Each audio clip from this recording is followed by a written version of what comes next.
Pero ito ma'am, syempre hindi pa yan ganun ka... Ibabuff na lang. Ay, perfect. Opo, kailangan natin siyang i-shape. Yes, Kapag ka mas malaki yung, pagka marami kang lagpas-lagpas dyan ma'am, mahihirapan ka kasi yun yung nagkukos ng time. Opo. Kaya dapat ma'am, Tiis ganda ba eh. Ilang apply ginawa? dalawa lang po. Kapal. Kapal na kapal. Kaya nga eh. Dalawa lang po. Kasi hindi po siya pwedeng sobrang nipis, ma'am, may tamang amount lang po Ilang siya. ano pa maglalast? Matagal ma'am, more than a month pa nga to ma'am eh. So ano po? Sa mga in-extension ko ma'am, wala pa akong na-experience ng ano, ng mababa sa 1 month. Talagang umaabot ng 1.5. May 2 months pa nga ako and 3 days eh. Pero grabe ng urong nun. So maraming bawal. Yes ma'am. Ianuin ko rin, di-discuss ko rin ma'am. Okay, pag nag-extension tayo ma'am, syempre tatanungin ni client, gaano yan katibay? Ma'am, depende po sa activity ninyo. Okay, kung si client nagsasauna, tatagal ba? Sino nag-eyelash extension?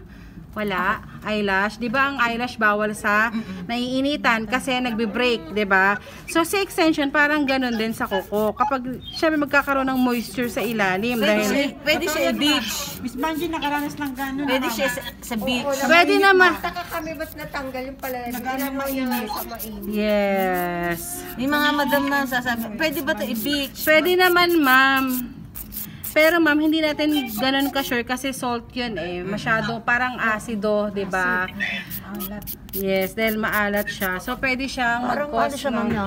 Pero ma'am, ito, Sa akin na-test. Pero kung sa ano ko ha, yung dulong sa ilalim na yan, pwede pa rin ano yun yan, ano, Lagyan, ma'am. Hindi naman. ito ma'am, itong nasa ganito. Oo, para umano. Kasi Hindi kami naman. ganun ginagawa namin eh. Hindi ma'am, hindi siya Kasi yung nilalagyan. Mararamdaman mo parang may natitirang ano. Hindi siya pwedeng lagyan, ma'am. Ito lang talaga siya. Sa ibabaw lang. Yes, sa ibabaw lang, ma'am.